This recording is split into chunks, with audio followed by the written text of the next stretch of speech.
Okay, so this is a Mazda 3 2016 BM SP25GT instrument gauge cluster. From my previous video you can see the steps involved in taking this out. If you want to replace or retrofit your different spec with a cluster from the GT, I think you'll have to look up how to do it, but my video shows you how to remove it. And why have I removed it? Well, this is part 2 of a video because the odometer in this display thing has kind of malfunctioned, and I've ordered the replacement microchip which controls that, so I'm gonna have to take this open to reflow and remove the old chip to replace the new chip. I believe there's 2 chips. One controls, I think, the 2, but mine still works, but the chip I'm replacing controls this one, and I'll put a link to where I purchased it from AliExpress. So part 1 shows you how to remove it, and this is what you have. Alright, so on the rear there's 2 screws to take the heads up display off, and then you'll see these clips all the way around which push in, and hopefully we'll be able to slide this out. So I'm going to chuck the camera down and dismantle this to get access to the circuit board.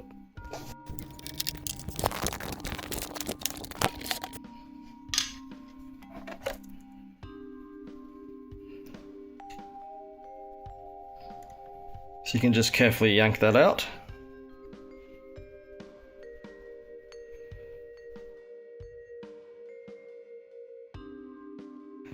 So these clips here,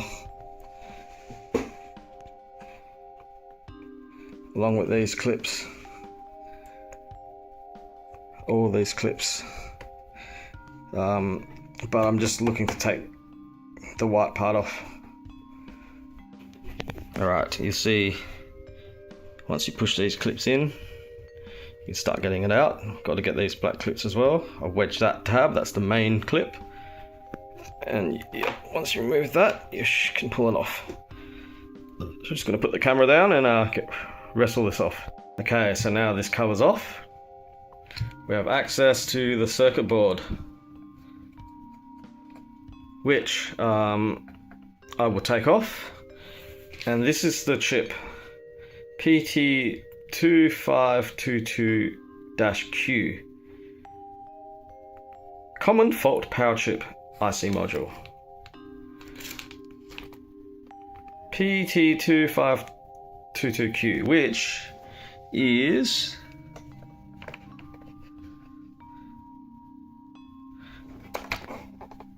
upside down. So looking at this, it's this one here. So I will need to remove this chip with my reflow air gun and get the replacement chip on. The link for the chip I'll chuck in the video description. Got it off AliExpress for I think 20 Australian dollar bucks. So yes,